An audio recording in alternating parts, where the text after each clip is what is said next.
Il en fut ainsi entre Rome et Carthage dans l'Antiquité. Entre ces deux empires, il y avait une lutte acharnée pour la suprématie en Méditerranée. 3 guerres les opposèrent sur près de 100 ans. Ce furent les guerres puniques.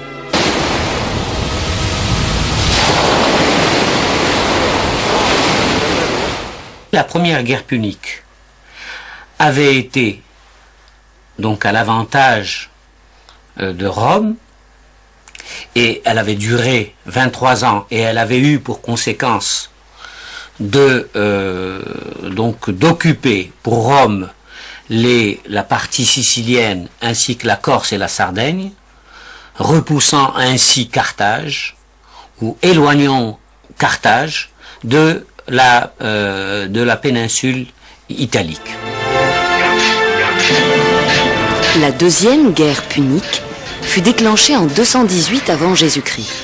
Elle fut surtout voulue par Hannibal pour laver l'affront infligé à Carthage, suite à sa défaite face à Rome lors de la première guerre punique. Le rêve d'Hannibal fut de mettre fin à la suprématie de Rome, qui représentait une menace sur sa ville natale, Carthage.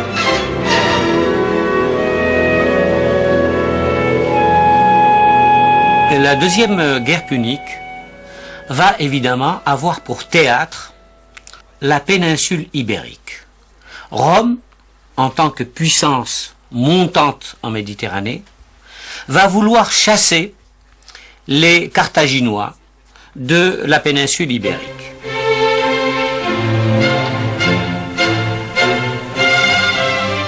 Pour déclencher cette guerre, Hannibal commença par assiéger et attaquer Sagonte, une ville située en Espagne, alliée de Rome.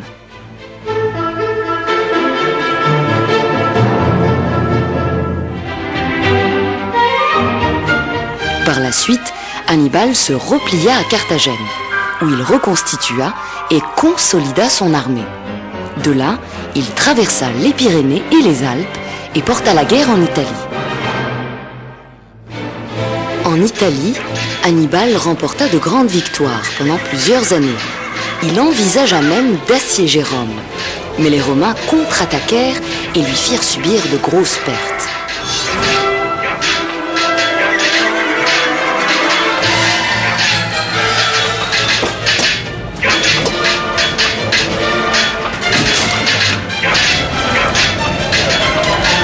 En Espagne, la situation bascula également en faveur des Romains.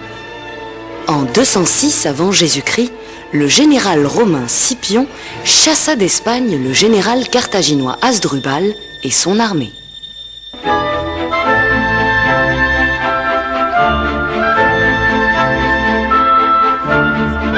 Et c'est précisément à cette époque-là que l'histoire commence à nous renseigner sur les royaumes berbères antiques de l'Afrique du Nord. Mais ce qui est certain, c'est que ces royaumes berbères étaient déjà bien établis à une époque très très lointaine, bien avant l'apparition de Carthage. Ce qu'il faut savoir, c'est que donc au IVe siècle, on reconnaît déjà l'existence de 3 royaumes berbères. Il y a les Maures, dit les Mauroussi, il y a les Massaïciles et les Massiles. Donc déjà, ces royaumes berbères occupaient un territoire très vaste de l'Afrique du Nord. Donc ces 3 royaumes berbères, leur territoire s'étalait des rivages de l'Atlantique, donc le Maroc, à l'ouest, jusqu'aux frontières de l'État carthaginois à l'est. Le premier royaume, celui des Maures, occupait approximativement le territoire du Maroc actuel jusqu'à la Moulouia à l'est. Le second royaume comprenait un territoire qui s'étalait approximativement sur l'est algérien et une partie de l'ouest tunisien. Il portait le nom de la tribu prédominante, les Massiles. Le royaume Massile était coincé à l'est par Carthage, qui agrandissait ses colonies au détriment des Massiles.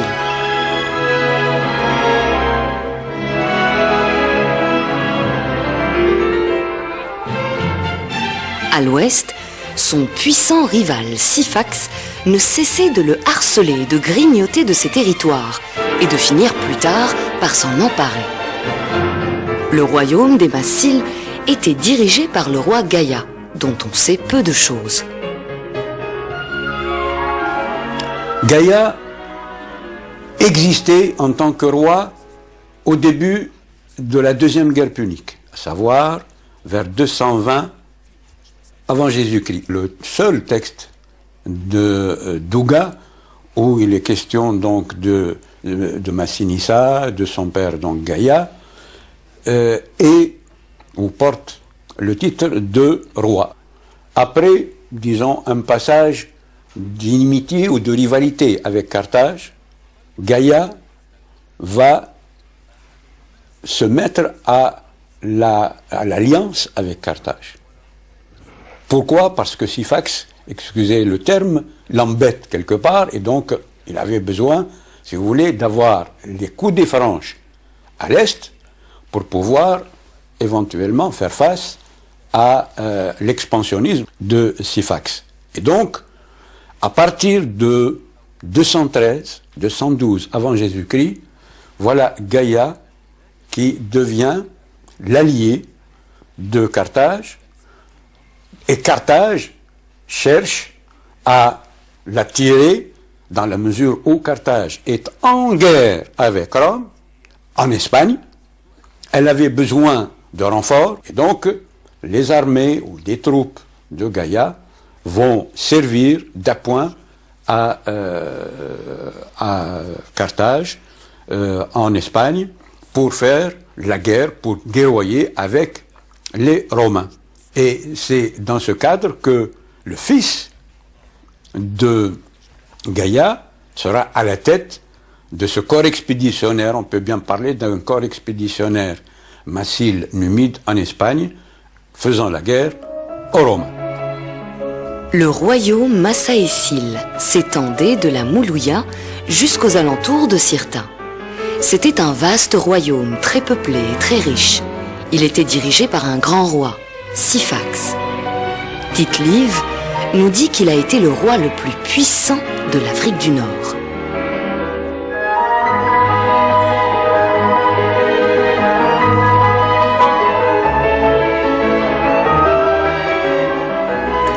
Le royaume Massécile était le plus puissant royaume de l'Afrique du Nord. Cela veut dire que, et par son étendue, et par la fertilité de ses terres, et par l'étendue de sa côte, donc le nombre de ses ports, on pouvait considérer que le royaume des Masséciles était le royaume le plus important à cette époque-là. Un royaume important qui avait pour capitale Siga, située à l'ouest de la Massaécilie, sur les bords de la Tafna. Sa première capitale fut Siga, et par la suite, on verra qu'avec les différents affrontements avec le royaume des Massiles, il a pu acquérir la ville de Cirta, donc Constantine, qui est devenue par la suite la deuxième capitale du royaume des Massaéciles.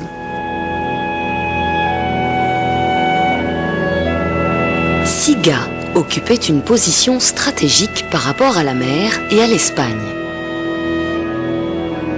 Elle était située sur une colline, non loin de l'embouchure de la Tafna. Un avantage important s'offrait à la ville de Siga pour la navigation antique.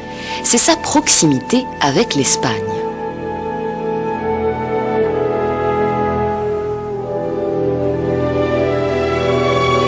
Cette proximité facilita les échanges commerciaux entre les deux pays.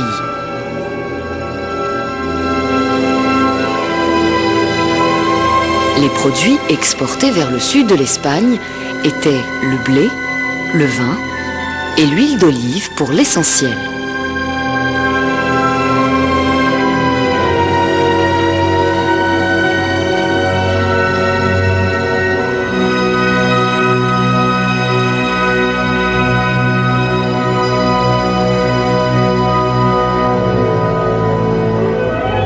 En Massaécilie, l'élevage n'était pas en reste. Bovins et ovins représentaient une importante activité dans l'existence des Massaéciles. C'était une activité qui permettait de satisfaire certains besoins nécessaires à la vie quotidienne des populations. Nous pouvons ainsi relever que l'économie des Massaéciles était à vocation agricole et d'élevage. Les échanges commerciaux qui existaient à l'intérieur du royaume, le négoce entretenu avec le monde extérieur, particulièrement le sud de l'Espagne, n'étaient concevables que par l'usage d'une monnaie illustrant l'ampleur du règne de Syphax. Une économie qui a une monnaie est une économie assez avancée parce que c'est grâce à l'argent que les échanges peuvent se faire. Or, le royaume de Syphax, dont on connaît un certain nombre de villes côtières, avait une activité commerciale extérieure assez importante avec le sud de l'Espagne.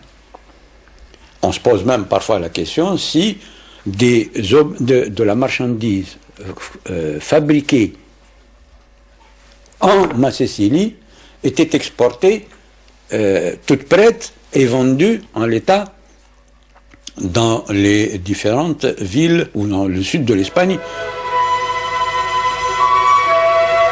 L'existence de cette monnaie nous montre que le royaume des Massaéciles a connu une évolution dans son organisation sociale, économique et militaire.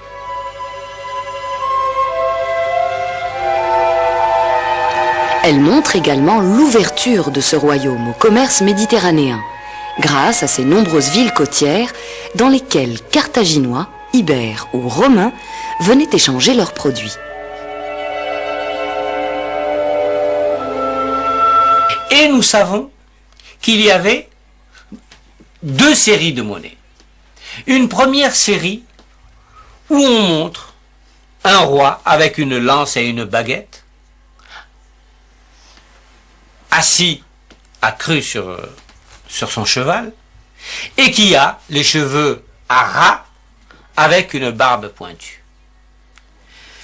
Puis, nous avons affaire à une deuxième série de monnaies où on voit ce roi avec une barbe ronde, avec un diadème qui ceint son front, sa tête. Tout cela montre l'importance et la grandeur de Syphax, qui joua un rôle déterminant durant la Seconde Guerre punique et influa sur le destin de Carthage. Syphax représentait une force économique et surtout militaire dans ce bassin occidental de la Méditerranée. C'est pour cela qu'il fut sollicité dans le conflit qui opposait Rome à Carthage durant cette Seconde Guerre punique. À l'époque de la guerre punique, la deuxième guerre punique, on pense qu'il est déjà assez vieux. Et si nous savons que la première guerre punique se termine en moins de 241, on peut supposer facilement qu'il était présent lors de cette guerre punique, mais que le royaume, son royaume, n'était pas impliqué dans cette guerre, encore que on peut supposer que des contingents macéciles aient participé à des batailles dans le sud de l'Italie pour le compte des Carthaginois.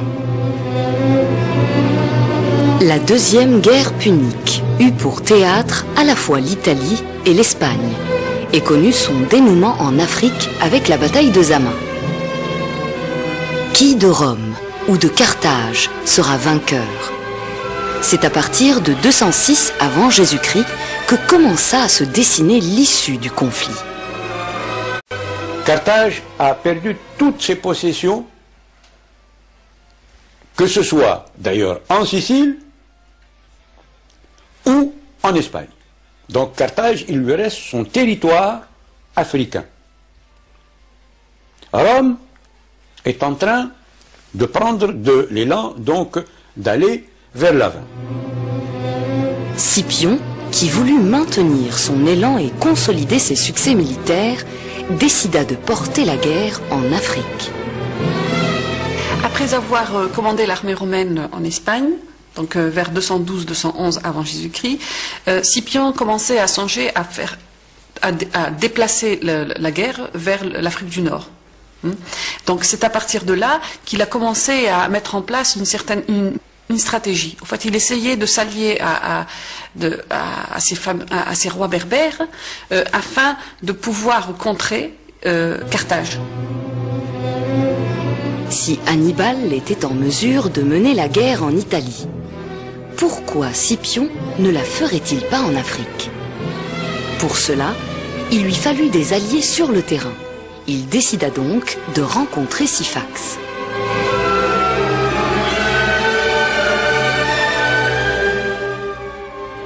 Syphax, lui, est en train de regarder les choses, donc de suivre le développement, et il s'adapte à cette nouvelle situation où il y a pratiquement un renversement de la situation diplomatique mondiale.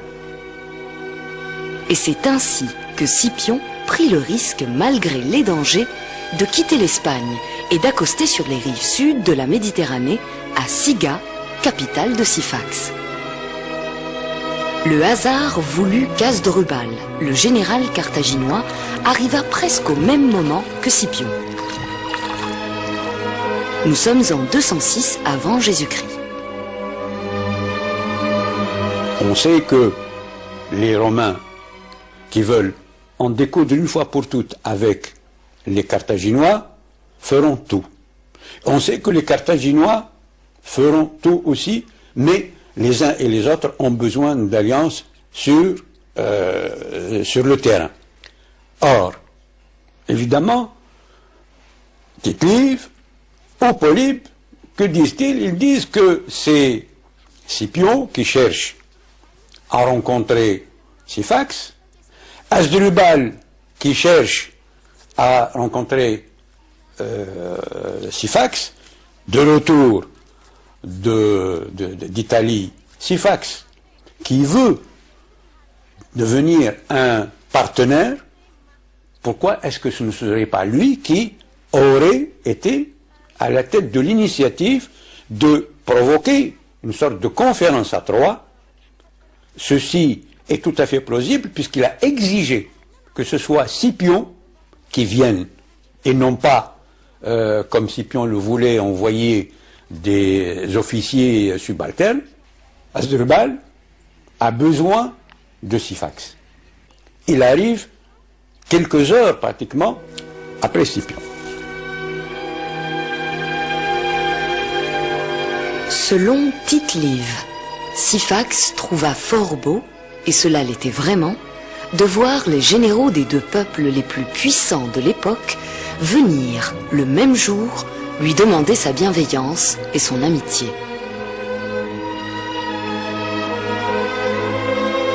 Syphax leur offrit l'hospitalité selon les règles et les coutumes du peuple berbère. Et puisque le hasard a voulu réunir les deux généraux sous le même toit, Syphax tenta de les amener à un entretien en vue de mettre fin à leur conflit.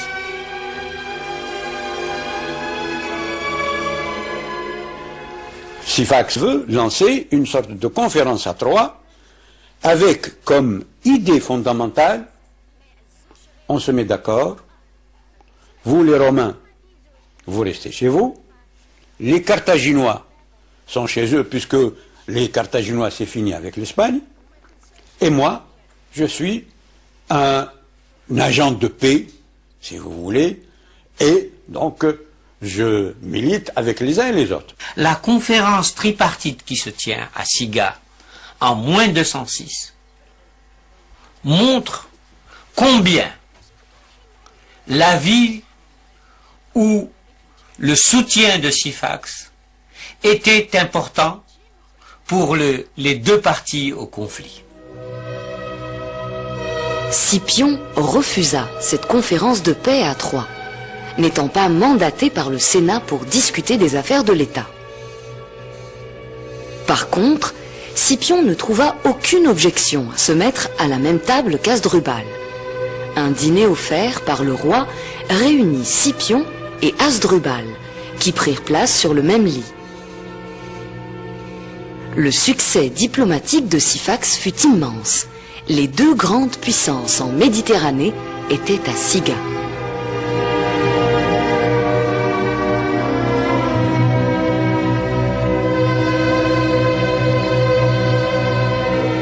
Scipion quitta Siga sans avoir eu un accord définitif, mais obtint une certaine promesse de la part de Syphax, disant qu'il pouvait compter sur lui.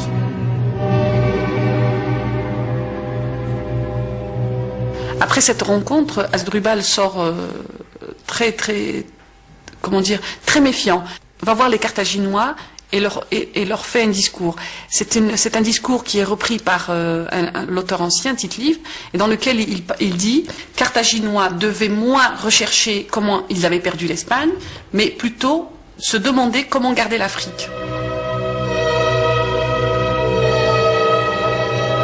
De retour en Espagne, Scipion chercha à rencontrer Massinissa, qui s'y trouvait déjà depuis quelques années à la tête d'une armée numide.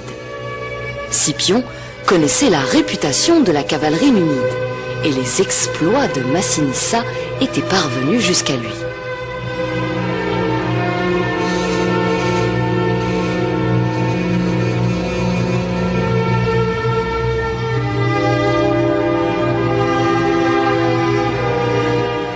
Il fallait pour Scipion un allié africain qui connaisse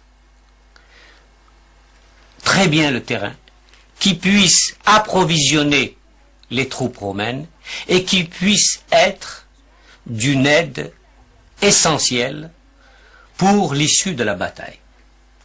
Et c'est dans cette perspective que Scipion essaye ou prend contact avec Massinissa, qui se trouvait à l'époque, justement, en Espagne, et qui combattait pour le compte des Carthaginois. Scipion le fait approcher et lui promet de l'aider pour le royaume des Massiles,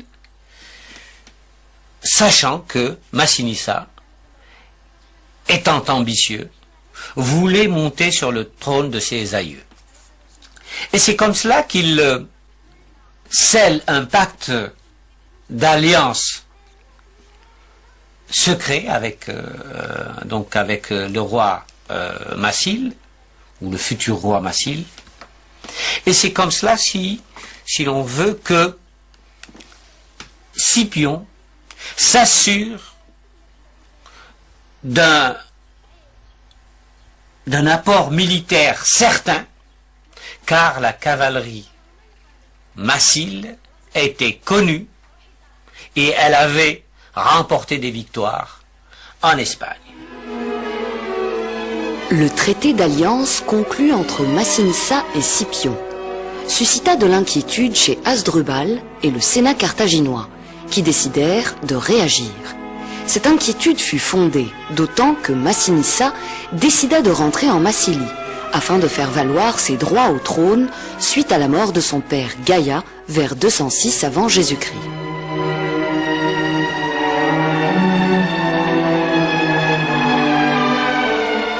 Hasdrubal s'inquiète et il finit par comprendre que Syphax joue un très grand rôle avec Scipion, et il préfère à ce moment-là de gagner sa confiance en lui proposant en épouse sa fille Sophonisbe. Pour sceller cette alliance de Syphax avec Carthage, elle a été mariée à Syphax. Syphax ne devait pas être dans son premier âge. Mais, et elle, semble-t-il, n'avait pas atteint encore, enfin, les 20 ans. Elle devait être beaucoup plus jeune. Mais ça n'étonne pas. Jusqu'à il n'y a pas longtemps, on pouvait marier les filles à 13 ans. Donc, il n'y a pas de raison pour que la Sophonisbe n'ait pas donc subi la même situation. Sophonisbe, fille du général en chef Hasdrubal, avait bien des qualités. Elle était musicienne et jouissait d'une grande instruction. À l'origine, selon Appien, Sophonisbe aurait été promise à Massinissa, car les deux familles étaient très proches l'une de l'autre. Charles Saumagne dit « Si les Carthaginois n'avaient pas commis une lourde erreur de diplomatie matrimoniale, Massinissa aurait soutenu Carthage contre les Romains, et l'appui de son bras et de son génie aurait peut-être fait dévier le cours de l'histoire. »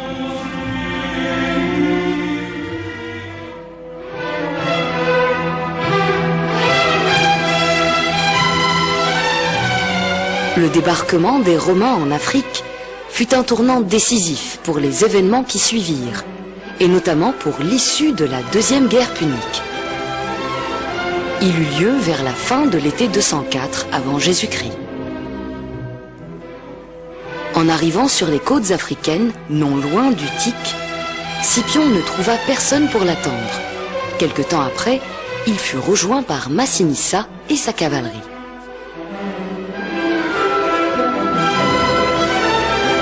Et de nouveau, Syphax, espérant toujours jouer ce rôle j'allais dire, de champion de la paix, en Afrique donc, au Maghreb ou en Afrique du Nord, comme l'on veut, propose de discuter avec les uns et les autres en leur proposant le plan suivant: faisons la paix, vous, Romains, rentrez chez vous, Carthaginois, restez chez vous, et nous, vous nous restez chez nous. Donc, voilà la politique de Syphax au lendemain du débarquement de Scipion. C'est encore courir derrière ce projet de vouloir s'imposer en tant que acteur actif de la diplomatie dans cette partie du monde, et non point un simple appui ou un simple supplétif pour les uns ou pour les autres. Évidemment, Scipion écoute, mais Scipion est quelqu'un qui a un compte à régler avec les Carthaginois.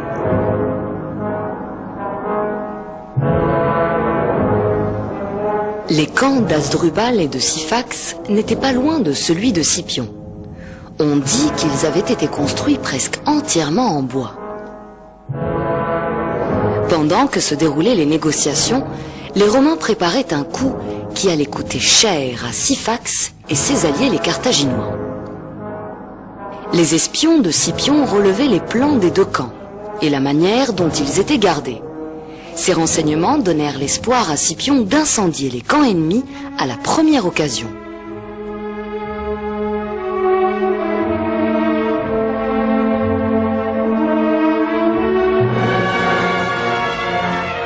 Au moment venu, l'armée romaine envahit les camps de Syphax et d'Hasdrubal, presque en même temps pour y mettre le feu.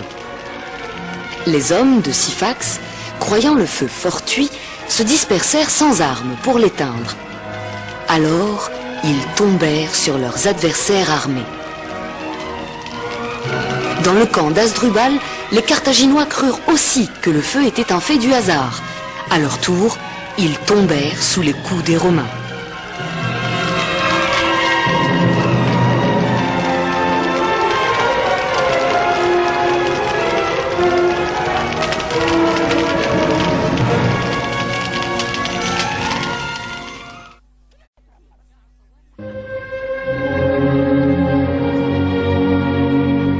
Selon Tite-Live, près de 40 000 hommes furent massacrés ou dévorés par les flammes.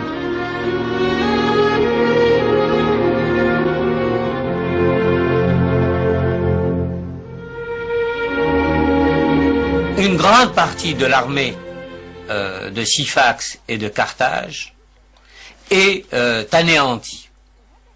Syphax, dans un premier temps, essaye de retourner chez lui à Siga. Mais les Carthaginois l'en dissuadent en lui disant que ils ont reçu des renforts ibères et macédoniens qui vont permettre de renforcer cette armée. D'un autre côté, Syphax savait que c'était à la suite d'un incendie, non d'un combat loyal, qu'il avait subi un tel désastre. Seul était vaincu à la guerre celui qui était battu par les armes, disait-il.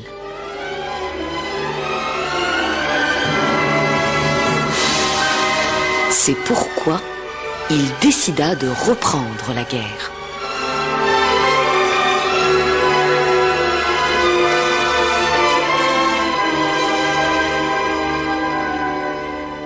Et c'est comme cela que, de nouveau, Syphax revient et s'engage dans cette fameuse bataille de Zama, qui a lieu un 19 octobre 202, moins 202 avant l'ère chrétienne, où, malgré la présence d'Hannibal, et malgré la présence donc de 800 éléphants, il est défait, et évidemment, il est fait prisonnier et emmené à Rome, où il va mourir, traité comme un roi, parce que il avait été tout de même un grand négociateur et il était à la tête d'un puissant royaume. Suite à la défaite de Syphax, Massinissa récupéra le royaume de son père Gaïa et le reste de la Numidie. Il rentra dans sa capitale, Cirta. Là, il trouva Sophonispe, que les Romains réclamaient en tant que prisonnière de guerre.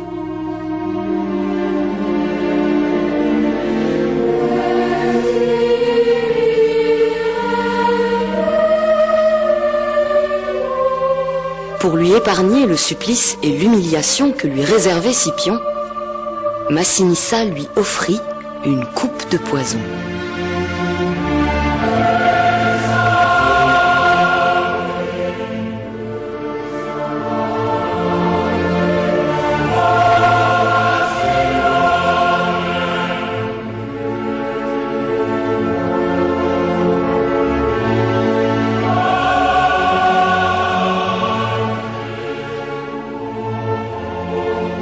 Les auteurs anciens ont beaucoup parlé de Sophonispe, puisqu'elle représente vraiment cet exemple de femme qui a joué un très grand rôle dans l'histoire de l'Afrique du Nord, une femme qui a pu prendre des décisions, qui a fait faire prendre des décisions politiques très importantes également pour le destin de Carthage et de l'Afrique du Nord. Elle rentre dans la lignée des femmes importantes de l'Afrique du Nord, avec Didon, la Kahina.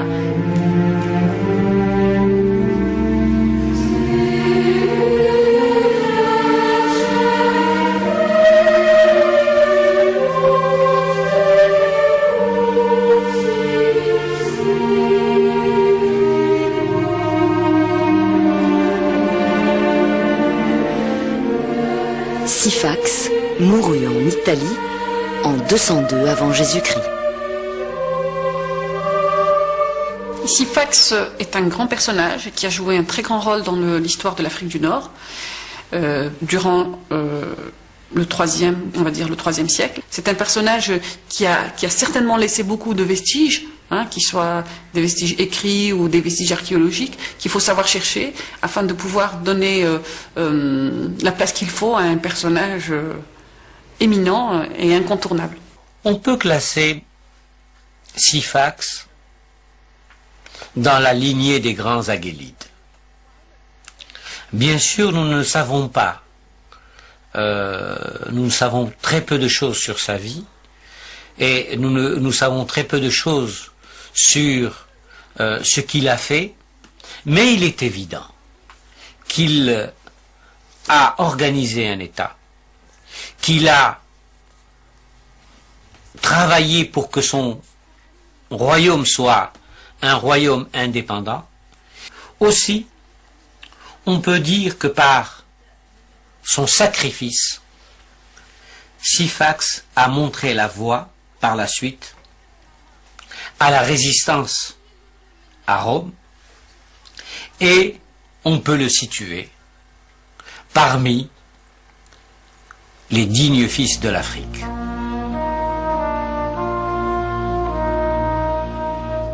Le mausolée de Takembrit se dresse sur une colline au-dessus de la Tafna.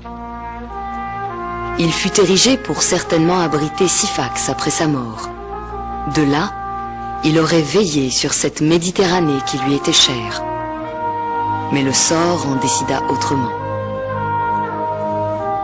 Le mausolée restera vide, mais pas seulement. Il finira par être détruit par les effets de l'érosion et du vandalisme. Malgré cela, il nous rappelle la grandeur du roi Massaésil, qui œuvra pour la paix en Méditerranée et pour l'indépendance de l'Afrique.